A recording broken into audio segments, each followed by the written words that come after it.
여러분 따라합시다. 하나님 나라를 사랑하십니다. 하나님 나와 함께 하십니다. 하나님 나를 붙들어 주십니다. 여러분, 우리는 하나님 손을 놓을 수 있지만 하나님 절대로 우리의 손을 놓지 않습니다. 어떻게든지 우리를 붙들며 우리를 인도하신다는 것을 꼭 믿으시고 주님만 바라보며 살아가시는 여러분과 제가 되길 바랍니다. 추석 명절을 맞이하여 오늘 예배에 참석하신 우리 가족들이 많은 것 같습니다. 청년 때 같이 신앙생활했던 자녀들이 많이 와서 예배를 드리고 있는데, 방문하시는 동안 또 복된 가족들의 만남의 시간이 되고 오가는 모든 발걸음이 안전할 수 있도록 기도해 주시면 감사하겠습니다. 여러분, 이렇게 명절날 맞이해서 우리 가족들이 만나고 또 즐거운 시간을 보냈는데, 사실 모든 사람들이 명절날 가족들을 만나는 걸 다 좋아하는 것은 아닙니다.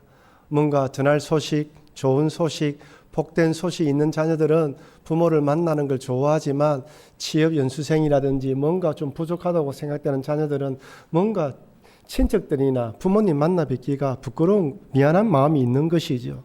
근데 여러분, 부모는 자식의 형편이 어떠하든, 자식이 어떠하든 자녀들의 얼굴을 보기 원합니다.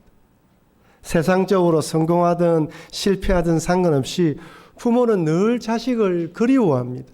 한 번이라도 손을 잡아주고 싶고 힘을 내도록 만들고 싶고, 자식이 잘못되면 부모가 좀 뒷바라지를 못해줘서 그런갑다라는 마음이 드는 것이 부모님의 마음입니다. 이문조 시인이 쓴 아버지라는 시가 있습니다. 제가 한번 읽어드릴게요. 아버지는 아무리 힘이 들어도 힘들다는 말을 하지 않았습니다. 아버지는 당연히 힘들지 않는 줄 알았습니다. 아버지는 아파도 아프다는 말을 하지 않았습니다. 아버지는 당연히 아프지 않는 줄 알았습니다. 아버지는 돈이 없어도 돈 없다는 말을 하지 않았습니다. 아버지는 항상 돈이 많은 줄 알았습니다. 이제 내가 아버지가 되어보니 우람한 너티나무처럼 든든한 크게만 보였던 아버지, 그 아버지도 힘들 때가 있다는 것을, 아플 때가 있다는 것을, 돈 없을 때도 있다는 것을 알았습니다. 그러나 아버지는 가장이니까 가족들이 힘들어할까봐, 가족들이 실망할까봐 힘들어도 아파도 돈 없어도 말을 못했을 뿐이었습니다. 사실 우리 부모님들 다 그렇죠. 아버지 마음이 그렇겠습니까? 모든 부모님들 마음이, 어머니의 마음도 그렇습니다. 늘 든든한 것처럼 우리를 품어주는 것처럼 보이지만 그 안에 아픔이 있고 고통이 있고 슬픔이 있고 표를 내지 않고 마음으로 싹이고 버티고 힘을 낼 뿐입니다. 이분들 우리 부모님이고 아버지입니다. 오늘 본문을 바라보면 우리가 너무나 잘 알고 있는 탕자의 비유입니다. 저도 몇 번 설교를 했고 여러분도 교회를 다니면서 아마 오랫동안 이 본문의 말씀을 가지고 설교를 들었을 것입니다.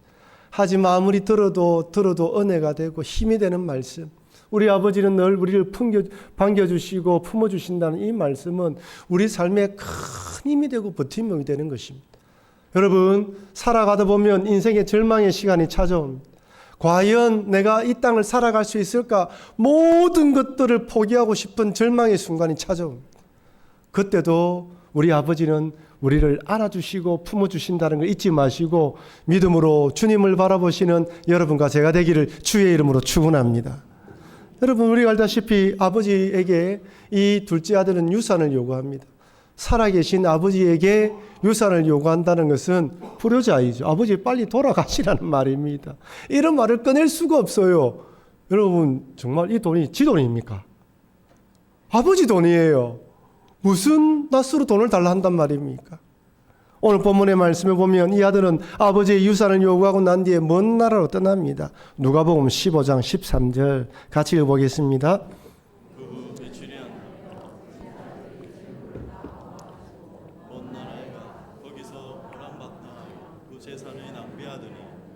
여러분, 생존에 있는 아버지에게 재산을 요구하는 것 자체가 불효인데 먼 나라를 떠났습니다. 며칠이 되지 않아서. 여러분, 무슨 말입니까? 더 이상 아버지가 필요 없고 쓸모없다는 거예요. 아버지를 부양할 마음도 없다는 것입니다. 이제 받을 거 다 받았고 아버지하고 나만은 끝이다, 이런 마음입니다. 아버지 없는 세상에서 자기 마음대로, 자기 뜻대로, 자기 하고 싶은 대로 살고 싶은 것이죠. 아버지의 제재, 아버지의 규제, 아버지가 만들어 놓은 질서가 있는 세상이 아니라 내 뜻대로, 내 마음대로, 내 한번 힘대로 살아보고 싶은 것입니다. 아버지 없어도 자신의 힘으로 얼마든지 성공할 수 있다라고 믿었던 것이죠. 유산을 받은 후 얼마 있지 않아서 떠난 것으로 보아 아들은 철저하게 준비를 했습니까? 안 했습니까?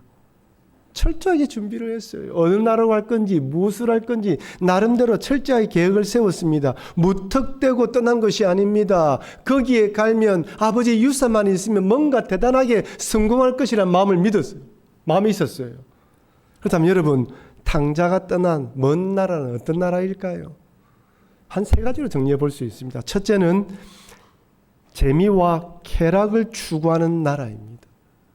탕자가 떠난 나라는 재미와 쾌락을 추구하는 나라예요. 오늘 본문에 허랑방탕한 삶을 살게 만드는 나라인 것이죠. 우리의 삶을 마음을 잠시만 놓으면 어때든지 즐겁게 살도록 재밌게 살도록 유혹하면서 넘지 말아야 할 선까지 넘게 만드는 세상입니다. 여기 허랑방탕으로 번역된 헬라어 뜻은 구원에 합당치 않느냐는 뜻. 이 세상은 믿음으로 살아가기에 합당하지 않는 세상이라 할 수 있습니다. 어떻게든지 우리의 길을 믿음의 길에서 떠나서 세상적으로 살아가도록 유혹하고 미혹하는 세상이라는 것입니다. 여러분, 이 세상은 돈만 있으면 대우받고 인정받는 세상입니다. 모든 사람들이 환영합니다. 인종, 연령, 성별을 차별하지 않아요. 돈만 있으면 어디든지 환영합니다.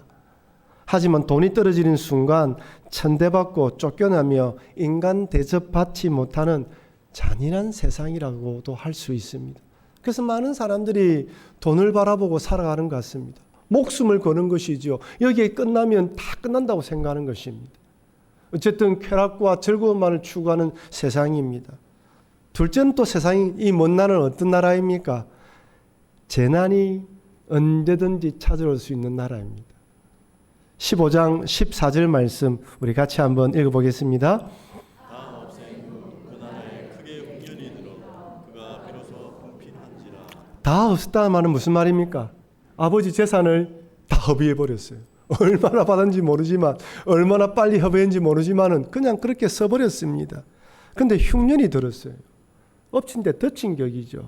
여러분, 흉년이 들었다는 것은 인간의 힘으로 극복할 수 없는 재앙이 찾아왔다는 것입니다. 한마디로 내 뜻대로 되지 않는 세상이죠. 여러분, 젊었을 때, 실패를 경험해 보지 않았을 때 젊은이들은 패기가 있습니다. 열정이 있어요. 세상을 두려워하지 않아요. 그러나 한 번 실패를 경험해 보면 세상이 얼마나 험악한 곳인지 압니다. 아, 내 뜻대로 되지 않는 곳이구나. 얼마나 힘들고 어려운 곳이구나. 깨닫게 되는 거예요. 처음에는 내 뜻대로 내 원하는 다 될 것 같습니다. 자신만만합니다. 모든 것들에 대해서 할 수 있을 것 같습니다. 하지만 세상은 만만하지 않아요. 현실은 흉년과 같은 재앙이 찾아옵니다. 돌발 상황과 변수가 얼마나 많은지 몰라요. 1부터 10까지 차근차근 준비했는데 여러분, 11이라는 변수가 찾아옵니다. 내 계획 속에 전혀 없는 자연재앙이 찾아와요. 어쩔 수가 없어요. 여러분, 옛날에는 8월 15일만 지나면 저녁에는 선선하다라는 마음이 들었습니다. 그래서 8일로만 참자. 그런 마음이 있었어요. 아무리 더워도. 올해 어떻습니까? 9월달까지 더워요. 이제 좀 선선해졌죠. 여러분, 이상기온 현상이 지금 전 세계적으로 어떻게 앞으로 다가올지 아무도 모릅니다. 앞으로 집중호우가 어떤 식으로 올지 아무도 몰라요. 여러분, 하늘에서 비가 쏟아지는데요, 인간이 만들어 놓은 것들이 아무 소용이 없어요. 산이 무너지는데 무너지는 산을 막을 수가 없습니다. 땅이 흔들리고 지진이 일어나는데 땅을 멈출 수가 없어요. 산에 불이 났는데요, 그 산불을 막을 수가 없어요. 우리는 최첨단의 인간이 만들어 놓은 도시 안에 살고 있는데도 불구하고 인간이 만들어 놓은 최첨단의 과학기술을 비웃기나 하듯이 자연재앙은 곳곳에 터집니다. 어제 뉴스를 보니까 뉴욕에 300mm 이상의 비가 와서 완전 대도시가 물에 잠겼어요. 그만큼 하수구가 그 물을 받아들일 만한 용량이 안 되는 것입니다. 아무리 만들어 놔도 자연재앙을 멈출 수가 없어요. 여러분 죄송하지만 우리가 사는 세상에 뜻대로 되지 않습니다. 어떤 일이 일어날지 아무도 몰라요. 그런 세상입니다. 셋째는 경쟁이 너무 치열합니다. 누가복음 15장 16절 그가 돼지 먹는 쥐엄 열매로 배를 채우고자 하되 주는 자가 없는지라. 여러분 세상은 총성 없는 전쟁터라고 이야기를 합니다. 먹고 살기 위해서 치열하게 경쟁해야 됩니다. 그런데 흉년이 되면 사람들과만 경쟁하는 것이 아니라 누구하고요? 돼지하고도 경쟁해야 돼요. 저 밑바닥으로 내려갔는데 저 밑바닥에서 다른 밑바닥에 있는 사람들과 경쟁하는 것이 아니라 누구하고요? 쥐엄 열매를 두고 돼지와 경쟁을 해야 되는데 돼지에게도 밀립니다. 여러분 이 아들은 유대인입니다. 유대인이 돼지치기를 한다는 것은 모든 걸 다 내려놓은 사람인 거예요. 여러분 인생이 밀리게 되면 모든 걸 다 내려놓았는데요. 그 끝자락에 이 돼지와도 경쟁해야 되는 그런 인생입니다. 여러분 경쟁에서 한번 밀리면 사실 어디까지 밀려날지 아무도 모릅니다. 나이 한 50 중반, 60 초반에 정년 퇴직하고 난 뒤에 그렇게 전화벨이 자주 울렸는데 이제는 전화벨이 울리지 않아요. 수많은 전화번호의 명부에 이름이 있는데 전화 걸 사람도 없고 올 데도 없습니다. 마음속에 무슨 생각이 듭니까? 열심히 살았는데 이제 방전된 배터리처럼 아무 쓸모없는 존재가 되어버리는구나. 중년의 우울증이 많이 찾아온다지 않습니까? 언제까지 그렇게 열심히 살았는데 이제는 받아주는 데도 없고 오라 데도 없는, 그래서 노후가 불안한 그런 상태로 살아가게 됩니다. 끝까지 밀릴 수 있는 거예요. 그런 세상에 우리는 살아가고 있습니다. 탕자는 세상이 얼마나 험한 곳인지 철저히 깨달았습니다. 얼마나 잔인하고 얼마나 무서운 건지 뼈저리게 느낀 것이죠. 아버지 집이 얼마나 좋은지 온몸으로 체득했습니다. 이제 그가 할 일은 둘 중에 하나입니다. 모든 거 포기하고 죽든지 아버지 집으로 돌아가는 것입니다. 스스로 인생을 마감하든지, 망한 인생, 실패한 인생, 더 이상 쓸모없는 인생이기에 이제 모든 걸 다 내려놓고 아버지께 돌아간다고 아버지가 받아줄까라는 마음을 가지고 그냥 이 땅의 삶을 마감하다는 것입니다. 아마 이 청년이 몇 번이가 의자에 올라갔을 겁니다. 높은 산꼭대기와 강물에 서지 않았을까요? 이렇게 생명 끊는 게 좋을 것이다 생각했을 것입니다. 하지만 그는 아버지께로 돌아가는 것을 선택합니다. 여러분, 이 본문 중에 제일 우리가 중요하게 찾아봐야 되는 것은 이 아들이 스스로 목숨을 끊지 않고 아버지께로 돌아갔다는 것입니다. 다른 어떤 것보다 가장 잘한 일이 이 일입니다. 여러분, 여러분이 가장 잘한 일은 매주일마다 예배를 사모하고 또한 개인적으로 하나님께 엎드리는 것입니다. 인생을 살아가다 보면 얼마나 삶이 힘들고 어려운지 몰라요. 스스로 무너지고 싶을 때가 얼마나 많은지 모릅니다. 불안하고 두렵잖아요. 그럴 때마다 넘어지지 않고 죽고 싶은 심정이 있다 하더라도 하나님을 바라보고 엎드리는 것, 그것이 가장 잘하는 일. 저는 매 주일마다 여러분의 얼굴을 보면서 이 자리에 있는 우리 성도들이 또 한 주간 믿음으로 살았구나, 또 한 주간 믿음으로 살 수 있도록 은혜 달라고 기도합니다. 여러분, 제정신으로 살기가 세상에 너무 힘들어요. 믿음이 아니면 살아갈 수 없습니다. 이 아들은 그런 죽을 수밖에 없는 절망적인 상황 가운데 고개를 들고 아버지를 바라보고 그 아버지께로 나아갑니다. 여러분, 따라합시다. 우리에게는 아버지의 집이 있습니다. 우리에게는 하나님이 있습니다.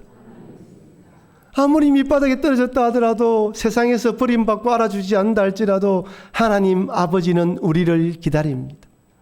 이사야 선지자가 하나님에 대해서 이렇게 말씀합니다. 이사야 30장 18절 말씀 우리 같이 읽겠습니다. 그러나 여호와께서 기다리시나니 이는 너희에게 은혜를 베풀려 하시며 일어나시리니 이는 너희를 긍휼히 여기려 하심이라. 대저 여호와는 정의의 하나님이시니라. 그를 기다리는 자마다 복이 있도다. 한번 따라합시다. 그를 기다리는 자마다 복이 있도다. 여러분, 여호와께서 기다린다고 되어 있죠. 왜? 너희에게 뭘요? 은혜를 베풀려 하십니다. 일어서신다고 하십니다. 왜요? 긍휼히 여기신다.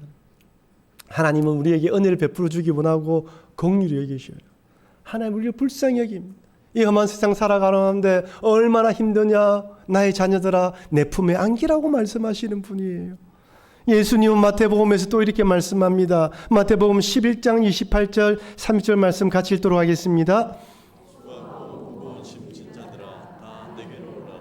내가 너희를 쉬게 하리라. 나는 마음이 온유하고 겸손하니 나의 멍에를 메고 내게 배우라. 그리하면 너희 마음이 힘을 얻으리니 이는 내 멍에는 쉬고 내 짐은 가벼움이라 하시니라. 아멘이죠. 여러분 하나님 우리의 수고하고 무거운 짐진 걸 다 아십니다. 우린 각자 가지고 있는 인생의 질고를 지고 살아갑니다. 개인적으로 몸이 아프거나 인생의 문제들을 가지고 끙끙 씨름하며 살아갈 때도 많습니다. 하지만 이 모든 걸 주님이 아신다고 말씀합니다. 나에게 오라고 말씀하시는 거예요. 우리 아버지는 우리를 품어주시는 분입니다. 이것을 잊지 마시고 언제든지 주님의 은혜를 사모하며 아버지 품으로 파고드는 여러분과 제가 되길 주의 이름으로 축원합니다. 여러분 이렇게 돌아온 아들을 우리 아버지가 어떻게 반겨 맞아주십니까? 우리 아버지가 어떻게 맞아주십니까? 첫째로 뛰어가십니다. 누가복음 15장 20절 이에 일어나서 아버지께로 돌아가니라.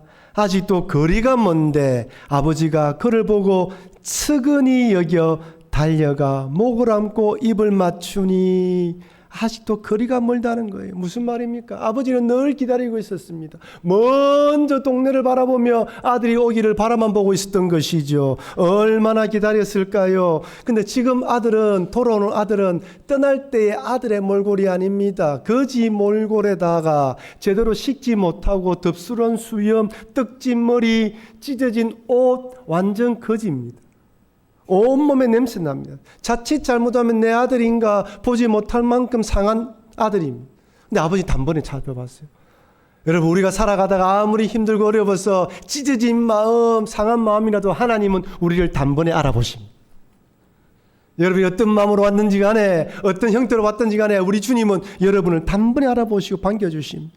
뛰어난 아버지는 아들의 목을 안고 입을 맞춥니다. 제대로 식지 않아서 냄새나는 몸, 살아있는 아버지의 유산을 미리 달라고 해서 멀리 떠난 불효자이지만 개의치 않습니다. 그가 살아 돌아온 것만으로도 감사합니다. 여러분 이전에 제가 이 본문에 설교하면서 렘브란트의 돌아온 탕자 그림 보여주셨죠. 그림 보여준 거 생각납니까? 그 아버지 아들을 안고 있죠. 오늘은 또 다른 그림을 하나 보여드리겠습니다. 이탈리아 화가인 폼베오 바토니가 그린 돌아온 탕자의 그림. 이 그림을 보면 아버지가 얼마나 아들을 반기고 있는지 잘 묘사되어 있습니다. 아들은 무릎을 꿇어서 용서를 빌고 있는데 아버지가 팔꿈치를 잡아서 어떻게 하고 있습니까? 일으켜 세우려고 합니다. 한쪽 팔은 팔꿈치를 잡고 한쪽 팔은 아버지의 옷으로 아들을 감싸 안으려고 하고 있어요. 아들의 상의는 벗겨졌고 갈색의 바지를 입고 옆에는 거럭을 차고 있습니다. 거지예요, 거지. 밥이라도 먹으려면 거지가 이거 밥이라도 먹으려면 그릇이 있어야 되거든요. 아버지는 화려한 색상의 옷을 입고 금과 보석 등의 여러 장식구를 착용하고 있습니다. 아버지 얼굴에는 붉은색이 감돌면서 생기가 넘치지만 아들은 그동안의 방황을 통한 고생으로 누른빛을 띠고 있어요. 창백합니다. 제대로 먹지도 못했다는 걸 표현하는 것이죠. 이 그림의 앞건은 여러분 대각선으로 딱 보이죠. 아버지가 우측에서 아들을 바라보며 그리고 대각선으로 딱 보이는데 이 모든 것들이 어두운 것입니다. 하나님의 사랑이 비치는 것처럼 그래서 그 아들을 하나님 사랑으로 이끄는 것처럼 끌어올리려고 하고 있습니다. 이분이 하나님 아버지예요. 우리를 품어주시는 분입니다. 여러분 질문 하나 드릴게요. 왜 아버지가 뛰어가서 아들을 먼저 안아주었을까? 무슨 의미입니까? 동네 사람들에게 아무 말도 하지 말라는 거예요. 내 아들이야. 탕자고 부르자이지만 내 아들이야. 내가 용서할 거야. 내가 품어줘. 아무도 말하지 마. 여러분 만약 아버지가 아들이 어른 걸 보고 문을 닫았다면 동네 사람들도 다 문 닫았을 것입니다. 아버지가 받아주지 않는 불효자를 누가 받아준단 말입니까? 아무도 받아주지 않는 거예요. 지금 아버지는 온 동네 사람들에게 시위합니다. 그럼에도 이 아들은 내 아들이야. 내 아들로 받아주는 거야. 함부로 하지 말라는 것입니다. 이 뛰어가서 안아주신 아버지는 이제는 반지와 신을 신겨주고 옷을 입혀줍니다. 누가복음 15장 22절 우리 같이 읽겠습니다. 아버지는 종들에게 이르되 제일 좋은 옷을 내어다가 입히고 손에 가락지를 끼우고 발에 신을 신기라. 여러분, 제일 좋은 옷입니다. 이 옷은 미리 준비한 옷일까요? 그냥 있던 옷 가져온 옷입니까? 미리 준비한 옷이에요. 손과 옷과 가락지, 신은 신분을 의미합니다. 그 당시 노예나 종은 신을 신지 않았습니다. 좋은 옷과 신과 반지는 아들, 높은 지위를 말하는 거예요. 아버지는 아들을 내 아들로 받아들인다고 마음먹었습니다. 이미 준비하고 있었어요. 모든 걸 준비했습니다. 하나님은 우리들을 받아줄 준비를 다 하셨습니다. 셋째로 잔치를 벌려요. 누가복음 15장 23절 그리고 살찐 송아지를 끌어다가 잡으라 우리가 먹고 즐기자. 준비된 옷을 입히고 반지와 신을 신겨준 그 아들에게 이번에는 살찐 송아지입니다. 그렇다면 이 살찐 송아지는 그냥 아무 송아지를 잡았을까요? 아들 오면 미리 준비한 송아지일까요? 미리 준비했겠죠. 아버지는 철저하게 준비했습니다. 아버지가 얼마나 기뻐하며 즐거워한지 모릅니다. 온 동네 사람들을 초청합니다. 아버지는 집을 나간 아들이 돌아오자 먼 발짓서 알아보고 뛰어가서 안아주고 신발과 반지와 옷을 입혀주고 송아지를 잡았습니다. 아버지의 사랑이 담겨 있습니다. 정말 즐거워하고 기뻐하는 것이죠. 이런 탕자를 받아주는 아버지처럼 하나님은 언제든지 우리를 반겨 맞아주십니다. 비록 먼 나라를 떠나 하라방탕하며 살았다 할지라도 하나님은 언제나 반겨 맞아주십니다. 그런데 동생이 돌아온 모습을 본 형은 전혀 즐겁지 않습니다. 형은 동생을 동생으로 취급하지도 않아요. 동생을 향해서 이렇게 말합니다. 누가복음 15장 30절 같이 읽겠습니다. 아버지의 살림은 청녀들과 함께 삼켜버린 이 아들이 돌아오매 이를 위하여 살찐 송아지를 잡으셨나이다. 지금 이 큰 아들은 동생을 향하여 동생이라 말하지 않습니다. 이 아들이라 이야기를 하고요. 창녀들과 함께 삼켜버렸다고 이야기를 합니다. CCTV를 설치했나 봐요. 그 당시에 어떻게 다 알았을까요? 이런 방탕한 아들을 집안에 들이는 건 수치라는 것이죠. 아버지가 반겨 맞아주는 것이 아니라 어떻게 해요? 냉정하게 뿌리치고 쫓아내야지만 다시는 이런 일이 없다고 생각한 것입니다. 아니 받아들인다 하더라도 풍군처럼 한 명처럼 받아들여서 그가 회개하고 돌이키고 좀 반성할 기미가 있으면 그때 받아들여도 된다라고 생각합니다. 이런 아들을 위해서 송아지를 잡는 것은 낭비요, 낭비. 낭비라는 것입니다. 자기를 위해서는 염소 새끼 한 마리 잡아주지 않았는데 왜 이런 아들을 위해서 살찐 송아지를 잡냐는 거예요. 큰아들은 아버지 태도가 마음에 들지 않았습니다. 아버지 생각에 어떤 생각이 전혀 몰랐어요. 큰아들은 그저 자기만 생각합니다. 또 한편으로 생각해보면 큰아들 입장에 충분히 그럴 수가 있어요. 하지만 아버지의 생각은 다릅니다. 아버지가 이렇게 이야기를 합니다. 누가복음 15장 32절 우리 같이 읽겠습니다. 이 내 동생은 죽었다가 살아났으며 내가 잃었다가 얻었기로 그가 즐거워하고 기뻐하는 것이 마땅하다 하니라. 이 내 동생은 정정해 줍니다. 수정해 줍니다. 이 아들이 아니야. 네 동생이야. 너와 함께 먹고 자랐던 네 동생이야. 네가 사랑으로 품어줘야 할 네 동생이야. 죽었다가 살아났어. 잃었다가 찾은 사람이야. 아버지는 그저 돌아온 아들로 기뻐할 나름입니다. 우리는 여러분 이 말씀 앞에 한 마리 잃은 양에 대한 비유도 들어보았습니다. 목자가 한 마리 잃은 양을 찾기 위해서 아홉 마리의 양을 놔두고 한 마리를 찾아갑니다. 세상적으로 볼 때 그 한 마리는 내버려둬도 괜찮습니다. 아홉 마리 더 중요한 것이죠. 근데 목자는 그 한 마리를 찾고 돌아와서 친구들과 함께 즐겁게 잔치를 벌리는 것처럼 묘사되어 있습니다. 왜 그렇습니까? 잃어버린 영혼에 대한 안타까운 마음이 하나님이 이렇다는 거예요. 우리 하나님 마음이 그렇다는 것입니다. 여러분 그 잃어버린 한 마리의 양 돌아온 탕자가 나였다면 우리의 생각은 달라집니다. 우리는 큰아들이라 생각하고 99마리 양이라고 생각하기 때문에 잃어버린 양, 돌아온 탕자에 대한 마음을 가질 수가 없는 것이죠. 하나님은 이렇게 잃어버린 것에 대해서 찾음으로 기뻐한다는 걸 잊지 말고 우리가 잃어버린 양이라는 것을 잊지 말라는 것입니다. 사랑하는 성도 여러분, 비록 불효자이며 방탕한 아들이지만 아버지는 그 아들을 기다리고 계셨습니다. 언제든지 돌아오면 반길 수 있도록 신과 옷과 반지와 그 다음에 송아지를 준비했습니다. 아버지는 아들이 돌아오는 그 자체만으로 기뻐했습니다. 하나님은 잃어버린 영혼들이 돌아올 때 그 자체만으로 기뻐하고 즐거워합니다. 하나님은 여러분들이 이 자리에 있는 것만으로 주여라고 아버지라고 부르는 것만으로 즐거워하십니다. 그러나 여러분 어떤 상황이 있다더라도 언제든지 주님께로 돌아가셔서 주님으로 기뻐하시는 여러분과 제가 되기를 바랍니다. 아홀로 잃어버린 영혼을 아버지가 기뻐하며 반가워했던 것처럼 이 땅에 수많은 잃어버린 영혼이 있다는 걸 잊지 마시고 그들을 주님께로 인도하는 길에 앞장서셔서 하나님을 기쁘시게 만드는 여러분과 제가 되길 주의 이름으로 축원합니다.